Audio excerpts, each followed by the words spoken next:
Bonjour, je suis Hakim La'Alem et je vous propose ma chronique du dimanche 11 octobre 2020.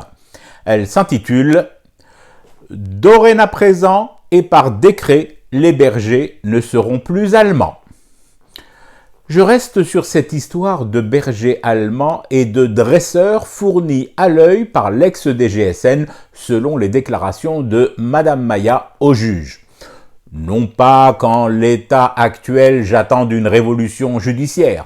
Peut-être que désormais et dorénavant présent, dans un sursaut réactif et un désir de montrer que les choses changent, les bergers ne seront plus allemands, mais d'une autre branche canine.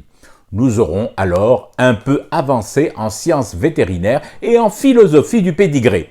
Mais sur le reste, sur les restes de cet empire d'Oujda et de Mosquée, je suis braqué sur un fait réellement fascinant.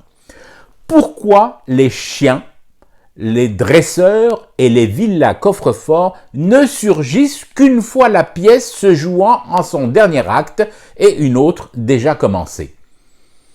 Est-ce que le berger allemand aboyait à l'époque en sourdine? Ou alors en mode vibreur? Ou bien encore nos oreilles ne disposaient pas du filtre nécessaire, conforme et labellisé aux normes ISO machin pour les entendre ces maudits aboiements? Je pose des questions, bark. Si les vétos sont sympas et disponibles, peut-être auront-ils alors l'extrême obligeance scientifique et médicale de me répondre et de lever ainsi ce si épais mystère.